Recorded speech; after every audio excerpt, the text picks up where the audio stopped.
উম্মতি ইয়াদখুলুনাল জান্নাহ। আল্লাহর নবী বলেন আমার সমস্ত উম্মতেরা জান্নাতে যাবে। আল্লাহর নবী তারপরে বলেন আবা আবা যারা হবে তারা আল্লাহর জান্নাতে যাবে না। আল্লাহর নবীকে জিজ্ঞাসা করা হলো ইয়া রাসূলুল্লাহ, ও আল্লাহর নবী আবা কে? আবা মানে হলো অস্বীকার করনে ওয়ালা। অস্বীকার করনে ওয়ালা কে?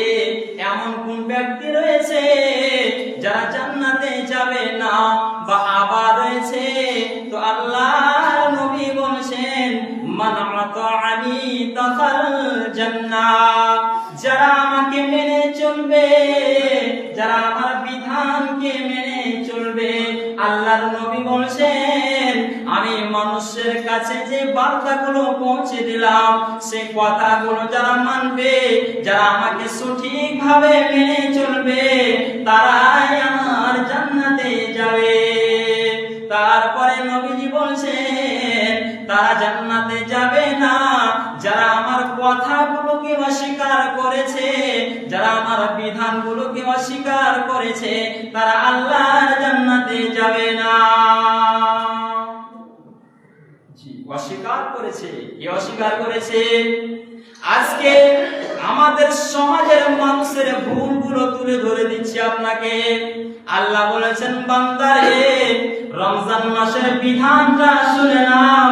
সে বিধান হলো সুবহে সাদিক থেকে নিয়ে সূর্য ডোবা পর্যন্ত তোমাদেরকে খাওয়া থেকে বিরত থাকতে হবে, পান করা থেকে বিরত থাকতে হবে, আর বিভিন্ন প্রকারের গুনার কাজ থেকে বিরত থাকতে হবে। মুসলমান আজকে আল্লাহর বিধানটা মানতে গিয়ে রোজা তো রেখেছে কিন্তু দিনের বেলায় নোংরা কাজ করে যাচ্ছে। মুসলমান আজকে রোজা রেখেছে কিন্তু রোজা অবস্থায় যেন তারা বিভিন্ন প্রকারের ফালতু খেলার সাথে জড়িত রয়েছে। আল্লাহ বলেছেন বান্দারে রমজান মাস যখন আসবে বেশি বেশি করে তোমরা আল্লাহর কাছে তওবা করো, আল্লাহর কাছে ক্ষমা চাও, নিজের ভুলগুলোকে আল্লাহর সামনে তুলে ধরো। অথচ মুসলমান এই রমজান মাসের সময় কাটানোর জন্য দিনের বেলায় বিভিন্ন প্রকারের নোংরা কাজে জড়িত রয়েছে।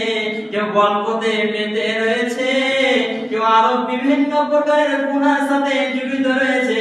শুধু রোজা রাখলে হবে না, সমাজকে ঠিক করতে হলে, নিজেকে পরিবর্তন করতে হলে